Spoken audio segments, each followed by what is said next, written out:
आप किसी भी मौजू पे इन लोगों को उठाते हैं, आप इनसे कहते हैं महंगाई बढ़ गई है, ये कहते हैं घड़ी, आप इन्हें कहते हैं आवाम बेरोजगार हो रही है, ये कहते हैं घड़ी, आप इन्हें कहते हैं मुल्क डिफॉल्ट करने वाला है, ये कहते हैं घड़ी, आप इन्हें कहते हैं जी मुल्क का दिवालिया निकल गए, लोग बेरोजगारों के बाहर निकल गए हैं, ये कहते हैं घड़ी। लेकिन इन लोगों ने वो कहते हैं ना, एक मुद्दत तक अगर झूठ भी बार बार बोला जाए तो वो लोगों के जहनों पे असर कर जाता है। इन्होंने वो हरबा कौम के साथ आजमाया है। जिद्दी अवाम की ये कि इन्होंने हमारा वोट हमारे मुंह पे मार दिया। इन्होंने हमें कहा तुम लोग कोई कुत्ते बिल्ली हो, तुम लोग की इतनी औकात नहीं है, तुम लोग वोट डाल के उस बंदे को लाए हो। अपनी अवाम की तरह बड़े मासूम है, उन्होंने भी बड़े धोखे खाए हैं। उनको भी बड़ा लेट पता चला जी कि बाजवा साहब तो सारा माल गनीमत समेट के भागने वाले हैं। जो जनरल बाजवा ने जिस तरह इस हुकूमत की मुश्किल वक्त पे मदद की, जिस तरह उसने हमारे साथ अभी कराची में मदद की जब बारिशें आ रही थी, जो हमारे साथ कोरोना के अंदर पूरी तरह मदद की। बाजवा वो बंदा है जिसने अपने मुल्क के साथ वो किया है जो हम लोग हिस्ट्री में कभी नहीं पढ़ते। वो बंदा सब कुछ मालूम लेके समेट के भाग गया।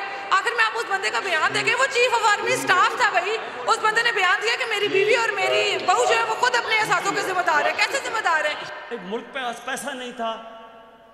2 साल पाकिस्तान की फौज ने असल में अपने डिफेंस एक्सपेंडिचर पे कट लिया क्योंकि उनको फिक्र थी कि पाकिस्तान के पास पैसा नहीं है।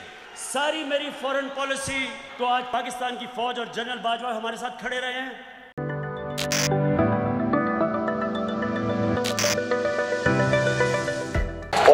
जी अस्सलाम वालेकुम। वालेकुम अस्सलाम। कैसे हैं आप? अल्हम्दुलिल्लाह। एक तरफ आवाम का जोशो खरोश, दूसरी तरफ सोशल मीडिया हो, इलेक्ट्रॉनिक मीडिया हो या प्रिंट मीडिया हो, एक ही चर्चा है वहाँ पे गो के ये हमारा कौम का मसला नहीं है। इस वक्त घड़ी चोरी का इल्ज़ाम, खान साहब को घड़ी चोर बना दिया गया। ये घड़ी चोरी का मसला नहीं है, ये अवाम का मसला है। आप किसी भी मौजू पे इन लोगों को उठाते हैं, आप इनसे कहते हैं महंगाई बढ़ गई है, ये कहते हैं घड़ी, आप इन्हें कहते हैं आवाम बेरोजगार हो रही है, ये कहते हैं घड़ी, आप इन्हें कहते हैं मुल्क डिफॉल्ट करने वाला है, ये कहते हैं घड़ी, आप इन्हें कहते हैं जी मुल्क का दिवालिया निकल गया, लोग बेरोजगारों के बाहर निकल गए हैं, ये कहते हैं घड़ी।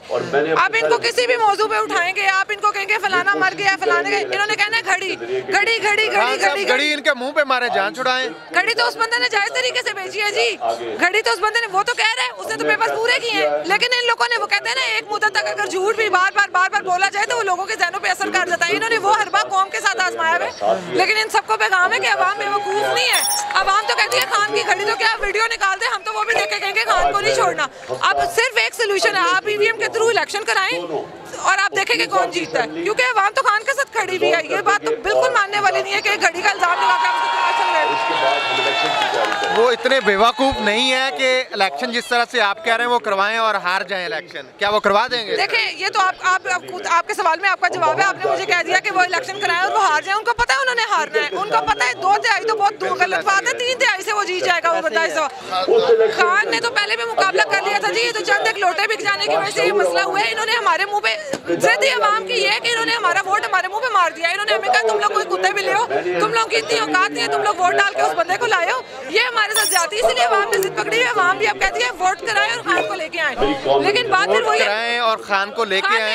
खान ने तो आना है। वो बाजवा साहब ने जो कुछ किया, बाजवा साहब का जो भी मसला था माजी में, बाजवा से याद है खान साहब बाजवा की उस वक्त बड़ी तारीफें किया करते थे, क्योंकि खान साहब जो है ना वो अपनी अवाम की तरह बड़े मासूम है। उन्होंने भी बड़े धोखे खाए हैं। उनको भी बड़ा लेट पता चला जी कि बाजवा साहब तो सारा माल गनीमत समेट के भागने वाले हैं। जो जनरल बाजवा ने जिस तरह इस हुकूमत की मुश्किल वक्त पे मदद की, जिस तरह उसने हमारे साथ अभी कराची में मदद की जब बारिशें आ रही थी, जो हमारे साथ कोरोना के अंदर पूरी तरह मदद की। अच्छा, वो उनसे खान साहब ने जैसे अपने बयानों में कहा कि मैं बाजवा साहब से क्लियरली कहता था कि अगर आपने ऐसा कुछ करना है तो आप हमें बताएं ताकि हम हर तरह से। बाजवा वो बंदा है जिसने अपने मुल्क के साथ वो किया है जो हम लोग हिस्ट्री में कभी नहीं पढ़ते। वो बंदा सब कुछ मालूम लेके समेट के भाग गया है।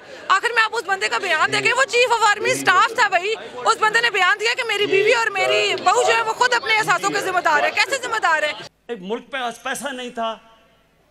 2 साल पाकिस्तान की फौज ने असल में अपने डिफेंस एक्सपेंडिचर पे कट लिया क्योंकि उनको फिक्र थी कि पाकिस्तान के पास पैसा नहीं है। सारी मेरी फॉरेन पॉलिसी तो आज पाकिस्तान की फौज और जनरल बाजवा हमारे साथ खड़े रहे हैं। तुम थे चीफ ऑफ आर्मी स्टाफ, तुम्हारा जवाब देना बनता है। इन्होंने पूरे कवानीन बदल के ये हशर कर दिया है कि जी अब आपको साबित करें कि हमारी करप्शन कैसे आई, आपको साबित करें कि हमारे जो है वो पैसे किस तरह से, आप साबित करें हमारे साथ से कैसे आए। यही तो इन्होंने हमारे साथ किया, इन्होंने पूरा कवानीन बदल के हमें ये कह दिया जी आप साबित करें। तो ये और आखिर में कहते हैं हम सुरगुरू हो गए। सुरगुरू कैसे हो गए? अच्छा, कुछ पाकिस्तान मुस्लिम लीग नून हो या बाकी PDM के लोग हों, वो कहते हैं कि खान साहब सिर्फ रसीदें पेश कर दे। अगर हकीकत है तो रसीदें दें, जान छुड़ाएं। क्यों इतना मतलब कौम का, आवाम का, मीडिया का, पाकिस्तानी नौजवानों का टाइम ज़ाया कर रहे हैं इस पे? आप ये देखें ना कि वो लोग भी तो मीडिया पे शोर डाल रहे हैं, वो बार बार एक झूठ को सिर्फ अवामों के ज़हन में घर करने के लिए बोल रहे हैं। अगर इतना है तो वो भी जाएं केस करें, वो लोग भी जाएं अदालतों में जाएं, खान को अदालत बुलाएं। वो तो कहता है मुझे अगर खान को नाहल करवा दिया गया और खुद इलेक्शन करवा दिए, फिर पीछे से क्या बनेगा मुल्क का? तो ये बहुत बड़ी तबाही की तरफ लेके जाएंगे मुल्क को, जो कि पहले लेके जा चुके हैं। ये बेसिकली आए इसलिए ये अपना मालूम होता है इकट्ठा करेंगे और निकल जाएंगे। इनको मुल्क से कोई लेना देना, इनको आवाम से भी कोई लेना देना नहीं है। इन्होंने करना यही है, इन्होंने कहना खान, लेकिन ये खान को नाअहल नहीं कर सकते। अगर ये समझदार हो किसी भी तरह से, जो कि ये नहीं है, तो इनको पता चले कि अवाम तो खान के साथ। आखिर में खान की एक खामी बतानी है कि वो बहुत मासूम है, लोगों पे बहुत जल्दी भरोसा कर लेते हैं। वो कौन सा छोटा सा बच्चा है? नहीं, इंसान कर सकता है, दिल का अच्छा इंसान कर जाता है गलती। अब एक खूबी बतानी है कि वो खूबी पे मजीद गौर व फिक्र करे और कौम उस खूबी को मैं मजीद बेहतरी ला के कौम की मजीद खिदमत कर सके। मसला ये है कि खान में कोई एक खूबी नहीं है। खान की इतनी खूबी है कि मैं बोलना शुरू करूंगी तो यहाँ पे रात गुजर जाएगी। मसलन बहुत सारी हैं। वो अपनी आवाम का सोचने वाला बंदा है, उसने पैसे लेके बाहर नहीं जाना, उसने अपनी औलाद छोड़ी हुई, अपनी बीवी छोड़ी। इनकी तरह वो भी लंदन में फ्लैट बना के बैठ जाता, NRO लेता, दफा मारता है, आवाम का बेड़ा गर्क हो जाए, आवाम जिधर मर्जी जाए वो निकल जाता। उसने ये नहीं किया। आप देखें उसको क्या कमी है, किसके लिए रुल रहा है यहाँ पे?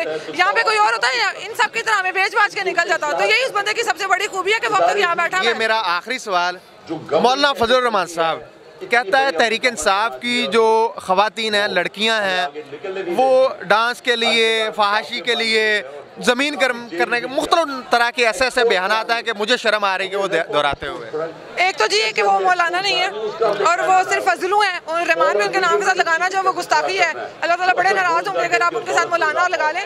और ये कि वो जो हल्का बात कहते हैं, वो पहली बात तो मैं ये करना चाहूँगी कि इन लोगों ने काफ़ी एक वीडियो जो है वो पेश की थी PTI की किसी वर्कर की।